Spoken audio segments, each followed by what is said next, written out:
नमस्कार मित्र हो, मी श्रीराम बेलनूर घेऊन आलो तुमच्यासाठी दिनविशेष मालिका. दिनविशेष मालिकामध्ये तुमचं सर्वांचं स्वागत. आणि मित्र हो, आज आहे 5 ऑगस्ट 2026. 5 ऑगस्टचा दिनविशेष आपण घेऊन आलो आहे. याच्यामध्ये आपण काय करत असतो, 10 राष्ट्रीय तसेच आंतरराष्ट्रीय स्तरावरील ज्या महत्त्वपूर्ण घटना आहेत त्याचा आपण काय करत असतो, शॉर्टकटमध्ये थोडक्यामध्ये त्याचं विवरण करत असतो. तर बघा मित्र हो, पहिला दिनविशेषचे काही मुद्दे आहेत, ठळक मुद्दे. तर बघा, पहिला, अमेरिकन सैन्यातील चाबकाचे फटके मारणे बंद. कधीची घटना आहे? 1861ला. तर त्या अगोदर काय करायचे, युद्ध कैदी जे असतील यांना काय करायचे, चाबकाने फटके मारायचे. तर ही प्रथा कधी बंद झाली? 1861ला बंद झाली. आजच्या दिवशी म्हणजे 5 ऑगस्ट 1861ला अमेरिकेमध्ये चाबकाचे फटके नावाचा प्रकार बंदच झाला. ओके. त्याच्यानंतर बघा, ओहायोमध्ये पहिले इलेक्ट्रिक ट्रॅफिक सिग्नल बसवले. ओहायोमध्ये पहिले इलेक्ट्रिक ट्रॅफिक सिग्नल बसवले. कधीची घटना आहे? 1961. तर बघा, इलेक्ट्रिक सिग्नल म्हणजे इलेक्ट्रिक लाईट सिग्नलला पहिल्यांदा बसवण्याचं काम कुठं केलं? ओहायोमध्ये. आणि ही घटना कधीची? 1941. आजकाल तुम्हाला जागोजागी इलेक्ट्रिक सिग्नल दिसतील ट्रॅफिक लाईटमध्ये, पण याची सुरुवात कधी झालेली आहे? आजच्या दिवशी म्हणजे 5 ऑगस्ट 1941. ती कुठं झाली? ओहायो. त्याच्यानंतर बघा, नेल्सन मंडेला. हे कोण आहेत? नेल्सन मंडेला हे भारतरत्न आहेत. सगळ्यात महत्त्वाचं म्हणजे त्यांना शांततेचा नोबेल प्राइज मिळालेला आहे. ते अतिशय दक्षिण आफ्रिकेचे राष्ट्रप्रमुख राहिलेले, अतिशय खूप मोठे थोर व्यक्तिमत्व असलेले नेल्सन मंडेला गांधी विचाराचे होते. त्यांना तुरुंगात टाकण्यात आलं. कधी तुरुंगात टाकण्यात आलं? 1962ला. आणि त्यांची सुटका कधी झाली? 1990ला त्यांची सुटका झाली. ओके. तर असे हे नेल्सन मंडेला, अतिशय थोर व्यक्तिमत्व असलेले नेल्सन मंडेला आजच्या दिवशी तुरुंगात टाकले. त्याच्यानंतर बघा मित्र हो, पाकिस्तानी सैन्याने साध्या वेशात भारतामध्ये घुसखोरी करण्याचं काम आजच्या दिवशी केलं. हे कधी केलं? तर 1965ला. तर पाकिस्तान नेहमीच कुरामती काढण्यासाठी परफेक्ट आहे. त्यानं 2-4 युद्ध आपल्यासोबत लढले. आता पण ते ऑपरेशन सिंदूरच्या वेळेस त्यांनी काय केलं, त्याच्या अगोदर पहलगाममध्ये अटॅक केला आणि लोकांना मारलं. त्याचा बदला म्हणून ऑपरेशन सिंदूर झालं होतं. तर तिथं बी त्याच पद्धतीने घुसखोरी करण्याचा प्रयत्न केला. आणि त्यावेळेस म्हणजे 1965ला साध्या वेशामध्ये मिलिटरीने घुसखोरी केली. लक्षात घ्या, दहशतवाद्यांनी नाही केली, मिलिटरीने घुसखोरी केली, म्हणून युद्धाला सुरुवात झाली. तर ही घटना आजच्या दिवशीची. त्याच्यानंतर मित्र हो, आज राम मंदिराचा निकाल लागला.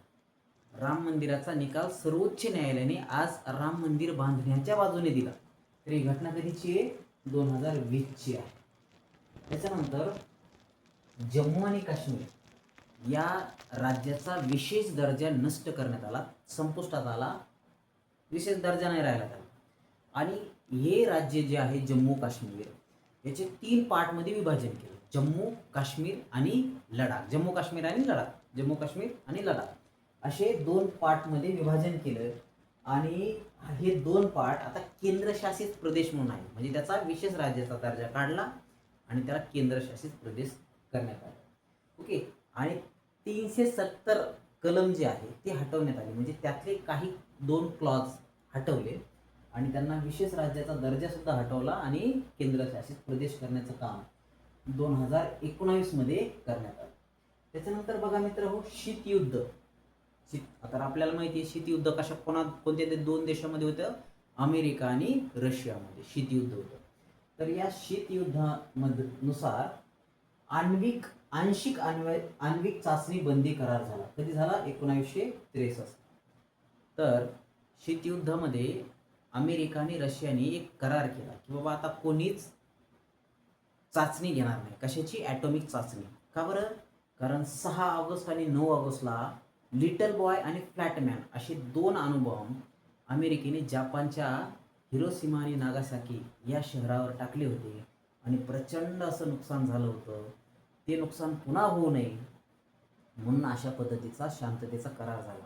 पण यात अंतर्गत स्पर्धा होती. रशिया आणि अमेरिकेची, त्या स्पर्धेमधून शीतयुद्ध निर्माण झालं आणि ते होऊ नये म्हणून, म्हणजे त्या युद्धातून परत तिसरं महायुद्ध होऊ नये म्हणून काय केलं,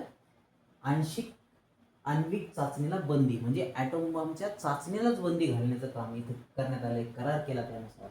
हा कधी झाला, 1963ला. त्याच्यानंतर मित्र हो, आजच्या दिवशी इतिहास लेखक, नाटककार व कवी असलेले, थोर कवी असलेले वासुदेव वामन तथा वासुदेव शास्त्री खरे यांचा जन्म झाला होता 1858ला.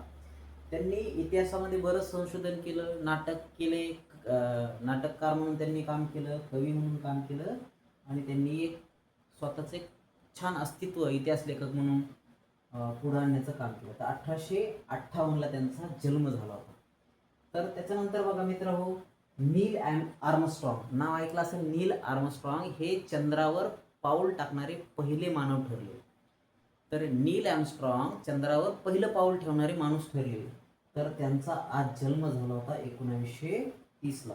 तर आपणास माहिती आहे, अपोलो 11 ही जे चंद्रयान मोहीम आहे, या चंद्रयान मोहिमेअंतर्गत नील आर्मस्ट्रॉंग चंद्रावर गेले, त्यांनी पहिलं पाऊल ठेवलं.